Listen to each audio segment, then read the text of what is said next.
네, 반갑습니다. 10월 1일 화요일 간밤에 뉴욕 증시에 대한 분위기 살펴보도록 하겠습니다. 금일 국군의 날 임시 공휴일로서 우리나라 증시는 휴장을 한 상황이라서 뉴욕 증시만 살펴보도록 하겠습니다. 파월이 B컷 1축에도 뉴욕 증시는 상승을 보이는 모습을 보였습니다. 다우산업이라든 S&P 500 지수가 사상 최고치를 기록을 한 상황들이 있습니다. 다우산업 지수는 0.04% 오름세를 보였었고요. 나스닥 종합 지수는 0.38%, S&P 500 지수는 0.42% 올려주면서 마감을 했습니다. 장 시작하고 나서 특별한 내용들은 없었던 상황이었었는데 막판에 이렇게 끌어올리는 모습들을 보여서 그래도 오늘 시장은 어려움은 있었지만 내일 시장에서는 괜찮은 모습들을 보일 가능성이 높지 않을까라는 생각을 해볼 수가 있겠죠. 제롬 파월 연준 의장의 B컷 가능성을 일축한 뒤 큰 하락세를 보였지만 막판에는 상승 반전을 한 모습들을 보였습니다.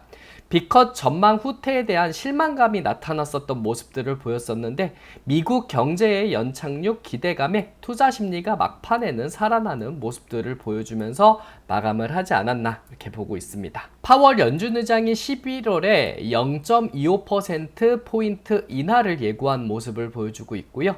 그리고 한간에 나오는 이야기를 듣게 된다면 0.25가 아니고 B컷일 가능성이 높지 않을까라는 생각을 해볼 수가 있었는데 이 B컷에 대한 가능성이 점차 사그라진 모습들을 보여주고 있고요.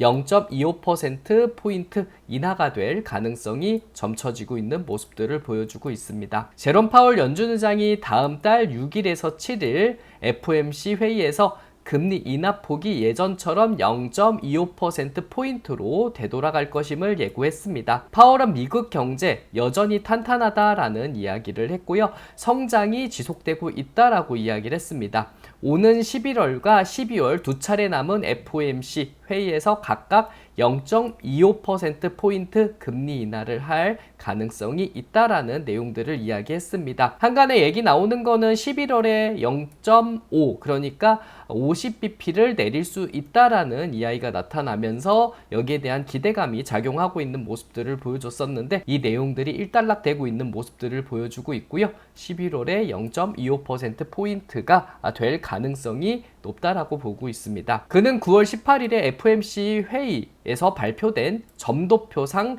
FOMC 위원들이 남은 두 차례 FOMC 회의 가운데서 한 번은 0.5%포인트 추가 인하를 예고하고 있는 점과 관련해서 절반 가까이는 그렇게 판단하지 않고 있다라는 내용들을 강조를 했습니다. 파월은 연준의 기본 가정은 0.5%포인트 인하보다 두 차례 걸쳐서 0.25%포인트 인하로 올해를 마무리하겠다라는 발언들을 했기 때문에 0.25% 두 번에 대한 금리 인하에 대한 이런 내용이 나왔다라고 보시면 되겠습니다. 조 바이든 미국 대통령은 미국 남동부를 강타한 초대형 허리케인 헐린으로 100명 이상이 사망했으며 약 600명이 행방불명 상태다라는 내용들을 전달을 했습니다. 바이든 대통령은 플로리다, 노스 사우스 캐롤라이나, 그리고 테네시, 조지아, 버지니아, 그리고 엘라베마주 등의 긴급 재난지역 선포 요청을 승인했다라는 내용이 있고요. 모든 가용한 자원을 활용해서 구조와 복구, 재건 작업을 시작할 것을 지시했습니다. 무디스 분석가들의 이야기를 듣게 된다면 이번 허리케인에 따른 미국 내 재산 피해가 150억에서 260억 달러가 될 가능성이 높다라고 점치고 있고요. 일기예보 서비스 아큐웨더는 전체 재산 피해와 경제적 타격이 950억 원에서 1,100억 달러 규모가 될 것이라는 내용들이 나타나고 있습니다. 미국 항만 노조 파업으로서 비상이 걸릴 가능성이 높다라고 보고 있습니다. 매일 6조 5천억 원이라는 손실이 발생할 가능성이 높다라고 볼 수가 있겠습니다.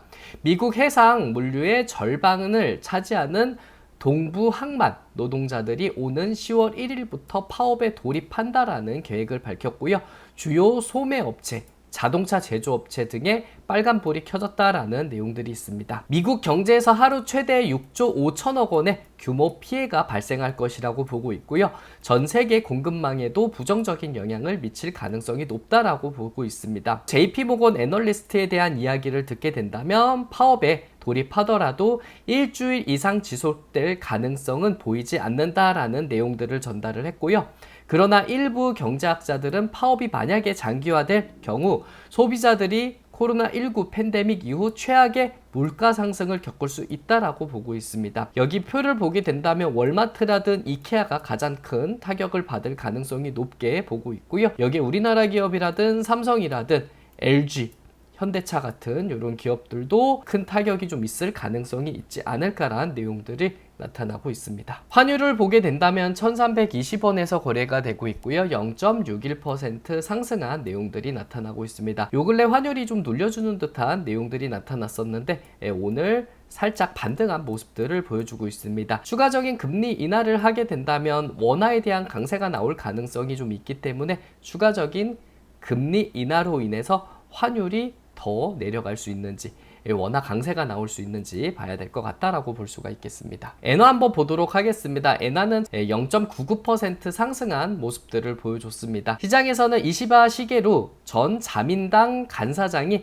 일본 총리에 선출이 되면서 엔화가 강세가 나왔다라고 보고 있습니다. 시게루 신임 총리는 일본 은행이 금리 정상화 노선을 지지하는 인물로 평가가 되고 있으며 BOJ가 금리를 올리게 되면은 엔화의 투자 매력도가 높아지면서 투자 자금이 유입될 가능성이 높다라고 보고 있습니다. 그리고 엔캐리 트레이드 이 자금들의 이탈, 청산으로 인해서 다시 엔화로 자금 유입이 될 가능성이 있기 때문에 엔화 강세가 나타나고 있는 모습들을 보여주고 있다라고 볼 수가 있겠습니다. 국제금 가격을 보겠습니다. 트라이온스당 2657달러에 거래가 되고 있고요. 0.06% 하락세를 보여줬습니다. 비컷에 대한 금리 인하로 인해서 급격하게 올랐었던 모습들을 보여주고 있고요. 요즘에는 이제 소폭 눌려주는 듯한 내용이 있습니다. 추후에 금리 인하를 더 할 수 있다라는 내용들이 나타나면서 다시 한번 반등의 여지도 있을 수 있으니까 그 내용도 살펴봐야 되겠다라고 볼 수가 있겠습니다. 빅스 변동성 지수는 1.36% 내림세를 보였다라고 볼 수가 있겠습니다.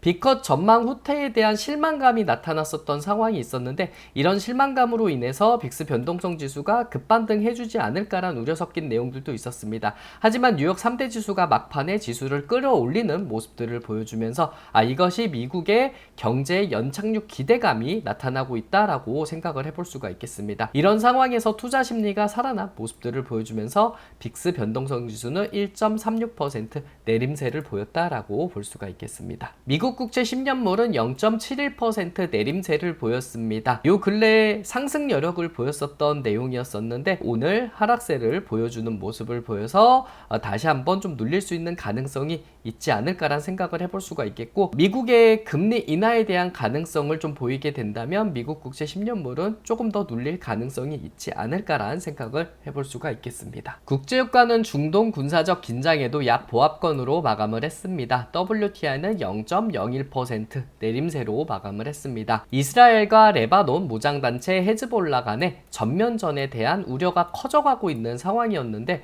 수요 전망이 흔들리고 있는 내용이 있고요. 그리고 공급 과잉 우려가 커져가면서 유가가 상승 탄력을 받지 못하는 내용들이 있습니다. 지난주 이스라엘 공습으로 헤즈볼라 수장 하산 나스랄라가 사망하면서 양층의 전면전에 대한 우려가 커져가고 있는 내용들이 있고요. 하지만 이러한 군사적 긴장 고조가 시장에 미치는 영향은 제한적이다라고 볼 수가 있겠습니다. 주말 사이 중동의 상황 전개에 대한 원유 시장의 반응은 다소 침체가 된 모습들을 보여주고 있고요.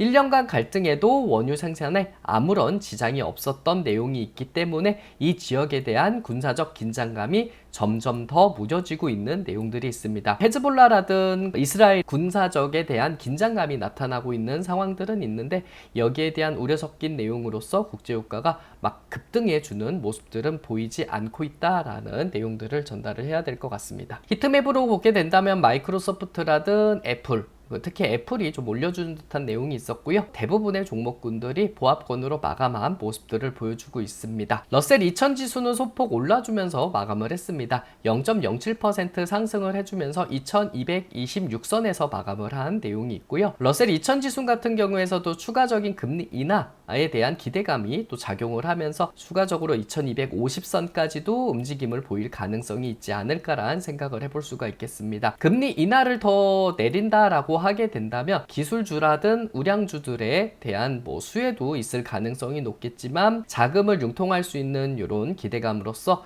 러셀 2000 중소형주 이런 종목군들이 더 큰 수혜를 볼 가능성이 있지 않을까라는 생각을 하면서 오늘 소폭 올려주면서 마감을 했다라고 볼 수가 있겠습니다. 필라델피아 반도체 지수는 0.85% 내림세를 보였다라고 볼 수가 있겠습니다. 중국이 엔비디아 칩 사용을 사실상 금지함에 따라 전일 급락했던 엔비디아가 소폭 오름세를 보이는 내용도 있었습니다. 하지만 다른 반도체 종목군들이 대부분 하락세를 보였던 내용이 있었고요. 이런 하락세로 인해서 필라델피아 반도체 지수가 크게 오름세를 보이지 못하고 0.85% 하락한 내용으로 마감을 했습니다. 머스크에 대한 내용들 이야기해야 될 것 같습니다. 테슬라 주주들의 소송이 기각이 됐다라는 내용들이 있죠. 머스크의 자율주행 기술이 과장됐다라는 내용들로서 손해를 봤다라는 주주들이 제기한 소송들을 샌프란시스코 연방법원에서 기각을 했다라는 내용이 있습니다. FSD를 홍보하는 과정에서 운전자가 차 안에서 잠들 수 있다라는 내용들이 과장이 됐다라고 이야기했고요.